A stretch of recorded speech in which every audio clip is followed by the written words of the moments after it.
5 আগস্টের পরে নাকি বিএনপিরা দায়িত্ব পাইছে।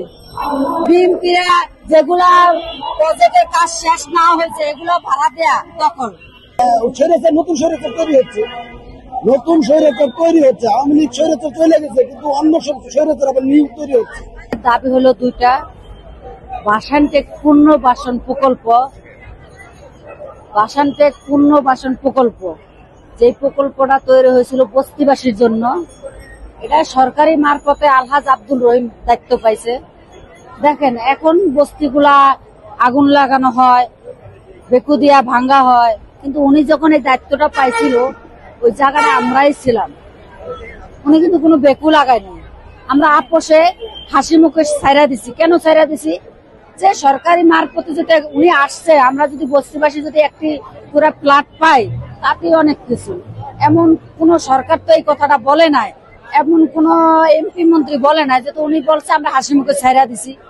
উনি যখন এই ফ্ল্যাট গুলা নির্মাণ করে 800 বস্তিবাসী কিন্তু ফ্ল্যাট উড়াইছে অলরেডি। ওনাকে 2010 সালে ওনাকে যখন বের করে দেওয়া হয় এক কাপড়ে ওনারে বের করে দেওয়া হয়েছে। একদিক দিয়ে ওনার পরিবার, একদিক দিয়ে মারধর করে বের করে দেওয়া হয়েছে। ওনাদের কিছু স্বর্ণ গয়না যা ছিল এগুলা মাঠে ভাগ করে নিচ্ছে সন্ত্রাসী কারা? ভূমি মন্ত্রণালয়ের দায়িত্ব ছিল ইঞ্জিনিয়ার সাইফুলও কিছু সন্ত্রাসী এগুলা রাখছে। কিন্তু আমাদের দাবি যে 5 আগস্টের পরে ডক্টর ইউনূস আসছে, ওনাকে বের করে দেওয়া হয়েছিল কেন? কি কারণে? ওনার অপরাধটা কি ছিল? ওনার কোনো অপরাধ ছিল বলতে আমরা দেখি না, আমরা বস্তিবাসী দেখি না যে ওনার অপরাধটা কি। ভালোই চালাইছিল প্রকল্পটা, কিন্তু ইঞ্জিনিয়ার সাইফুল এটা দখল করার জন্য ভূমি মন্ত্রণালয় থেকে ওনাকে পাঠাইছে। ইঞ্জিনিয়ার সাইফুল উনি কিছু সন্ত্রাসী দল রাইকা দখল, লুটপাট, বেচা কিনা সব হয়েছে। আমাদের দাবি যে আলহাজ আব্দুল রহিম যদি ওখানে প্রজেক্টটা চালু রাখতো তা আমরা বস্তিবাসী ভালো থাকতাম। দেখা গেল বস্তিবাসী কাজ করে খাইতে পারছে, দেখা গেল প্রতি শুক্রবারে গরু জবাই করে খাওয়াইছে, বস্তিবাসীরে বিনামূল্যে রেশন দেওয়া হয়েছে, বিনামূল্যে ওষুধ দেওয়া হয়েছে। আমার একটা বাচ্চা লেখাপড়া করতে পারে না, এই খরচটা উনি দিচ্ছে। একটা বাচ্চা বৃত্তি পাইছে সরকারি ভাবে, উনি এই খরচটা দিছে। তাহলে বস্তিবাসী ওনাকে ভালো চায়। ওনাকে সরিয়ে দেওয়ার পরে আমরা কিন্তু বস্তিবাসী অনেক লাঞ্ছনা নির্যাতনে পড়ছি। ওনাকে কি পলিটিক্যালি কি সরিয়ে দেওয়া হয়েছে, না ওনার কোনো ভুলের কারণে সরিয়ে দেওয়া হয়েছে? ওনার ভুল আমরা বস্তিবাসী দেখি নাই, আজও পর্যন্ত দেখি নাই। কিন্তু ওনাকে ভূমি মন্ত্রণালয় থেকে বলছে, ইঞ্জিনিয়ার সাইফুল ছিল, ওনাকে কোনো নোটিশ দেওয়া হয় না, কোনো আইনগত ভাবে কাগজে ওনাকে সরানো হয় নাই, ওনাকে মাইক দূর করে সরানো হয়েছে। সেক্ষেত্রে আপনারা ওনার পক্ষ নিয়ে পদক্ষেপ নিয়েছেন কিনা আইনগতভাবে? ভাই অনেক আওয়ামী লীগ সরকার থাকতে আমরা অনেক জায়গায় গেছি, স্বরাষ্ট্রমন্ত্রীর বাসায় গেছি, বাসানটেকের এমপি ছিল এমপি ফারুক, ওনার বাসায় গেছি কয়েকবার। কিন্তু আমাদের বস্তিবাসীর কথাগুলা কেউ শুনতে বাধ্য না, কারণ এখানে বস্তিবাসী নাকি ভোটই দেয় না। দেয় কারা? 10 তলা 12 তলা বিল্ডিং এর মালিকেরা। আসলে ভাই ওই বিল্ডিং এর মালিকেরা নাই না ভোট দিতে যায় না, যায় বস্তিবাসী কিন্তু ভোট দিতে। কেন যায়? যে আমাদের একজন ভালো নেতা চাই, কিন্তু নেতারা আমগর চিনে না। বস্তিবাসী কেন চিনে না? একটা বাইরে দিয়ে একটা 10টা অপরাধ করাইতে পারবো, এগোরে চায়। এগোরে বলে যে তোমরা 10টা অপরাধ করো, আমার চেয়ারটা বাঁচিয়ে রাখো, আমার চেয়ারটা সরে গেলে আমার ক্ষমতা থাকবো না। ওনারা চায় এদেরকে। বস্তিবাসী মেকআপ মাইকেও যাইতে পারবো না, পাশে বসতে পারবো না। একজন যদি যায় মেকআপ মাইকা এগোরে বসতে দেয়, বসে না পা, আমগো বস্তিবাসীতে গন্ধ করব।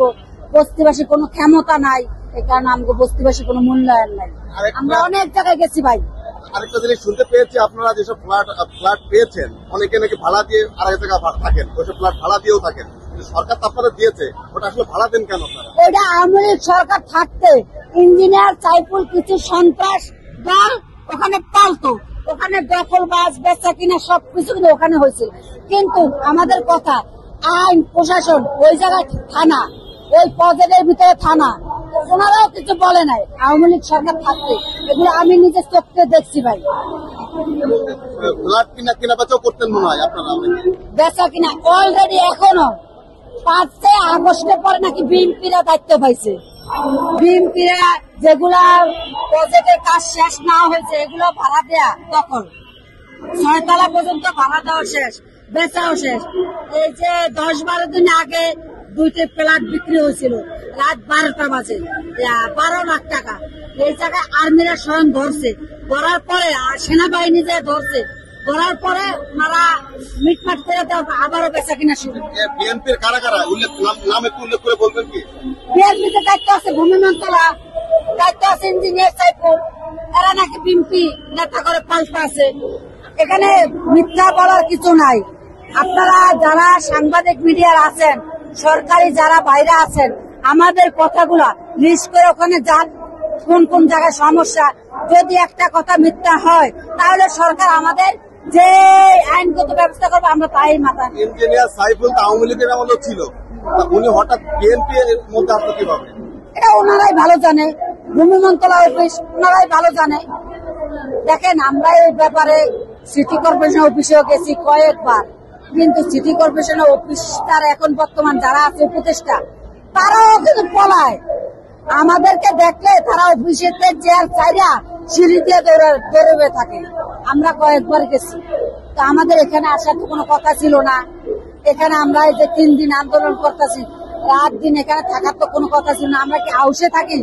আমরা কি কোনো আনন্দতে থাকি? তাহলে আমাদের কথাগুলো মাইনে নিতে হবে। সমস্যাটা কোথায়? আমরা এই কারণে আসছি যে যতক্ষণ পর্যন্ত সরকার আমাদের দাবি না মানবে, শহীদ পরিবারের দাবি না মানবে বা বস্তিবাসীর দাবি না মানবে, ততক্ষণ পর্যন্তই আমরা রাজপথে থাকবো। কি দাবি একটু বলেন? আমাদের দাবি হয়েছে যে সরকারের কাছে যে মনে করেন কলমিলতা বাজারের যে জমি সরকার বাজেয়াপ্ত করছে, বা যে বস্তিবাসীর যে 15,000 ঘর সরকার নিয়ে গেছে, এগুলোর দাবি আমরা সরকারকে জানাচ্ছি। সরকার যতক্ষণ পর্যন্ত এই দাবি না মানবে ততক্ষণ পর্যন্ত আমরা রাজপথে থাকবো, আমরা রাজপথ ছাড়বো না। আপনাদের ছিল আওয়ামী লীগ এর আওতা, এখন বর্তমানে ক্ষমতা না যে বিএনপির দল করে আছে। বিএনপিতে নেতা কর্মীরা দল করে আছে। এখানে অসহায় দরিদ্র মানুষদেরকে যেতে দিচ্ছে না, তাদেরকে কাছে বিক্রি দিচ্ছে না, কোনো কিচ্ছু না। এবং কি মানে সেখানে গেলে আরো তাদেরকে অত্যাচার নিপীড়ন করা শুরু করে দিচ্ছে। আমরা এই থেকে মুক্তি চাই। আমরা আব্দুর রহিম ভাইয়ের নেতৃত্বে আসছি এখানে।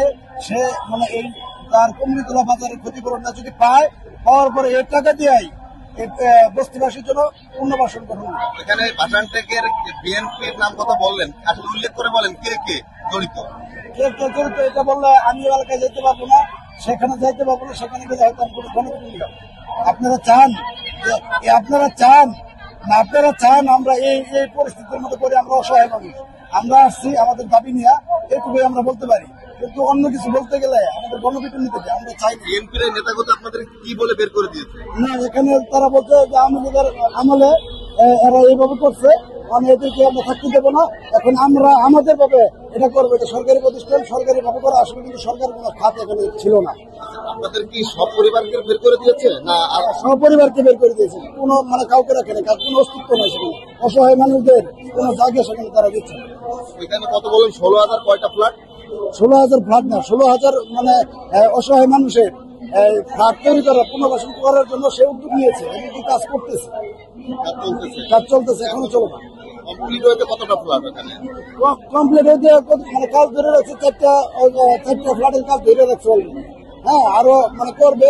এই টাকাটা পাইলে সে মানে তার পিতৃক সম্পত্তি নিয়ে গেছে, মানে 53 বছর ধরে এখানে যে চলমান যে কাজ, কনস্ট্রাকশন কাজ যারা ইঞ্জিনিয়াররা করতেছিল বা ঠিকাদাররা করতেছিল, তারা কি এখনো আছে? আগে ঠিকাদার না নতুন চেঞ্জ হয়েছে?